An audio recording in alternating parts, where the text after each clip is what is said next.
The rest of the story. The airliner was going down. There could be little doubt of that now. 2 of the 4 engines had coughed and died just as the plane cleared Mont Blanc. A 3rd engine was on fire.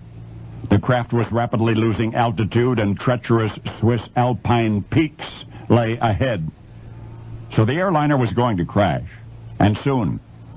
And as quickly as the passengers became aware of the inevitability, there was much passenger panic. In a window seat, on the probably doomed aircraft, sitting quietly, although no less anxious than his fellow passengers, was Father Edward Carney, a Jesuit priest from Massachusetts. Father Carney turned to Richard, his traveling companion, a friend of many years. "It doesn't look like we're going to make it to London," he half-whispered, his voice breaking. Richard, ashen-faced, staring straight ahead into the nothingness, did not answer. "Well," Father Carney resumed, "I suppose I have a job to do." And as the airliner continued to pitch and toss in its descent, he unbuckled his seat belt and rose to offer last rites to any requesting them. But this is the rest of the story. Richard, in those moments during which Father Carney fumbled for his seat belt, somehow came to his senses and assessed the situation. He knew the plane was headed for oblivion. He knew what the priest friend was preparing to do. But then, glancing about him at the anguished faces of the other passengers, he saw a number of children. Perhaps none of them understood English, Richard concluded, at least not enough to take comfort in the words of an American priest. What those children needed most, he said to himself, was to be distracted from the impending crash. Richard jerked his seat buckle open and stood in the aisle, facing the near-frantic travelers. "Words won't help," the little voice inside him kept insisting.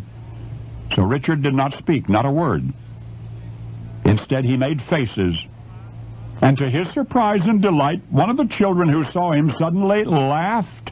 And meanwhile, in the cockpit, the sweat-drenched pilot strained to see over what appeared to be the last ominous crag in front of him. Now, life or death depended on what lay beyond. What did was a green valley and a cow pasture, and it was there that the all-but powerless airliner, barely missing that last snow-crested mountain top, it was there that the airliner glided to a jolting stop, and more remarkable still, among passengers and crew, none of whom had expected to survive, not one injury.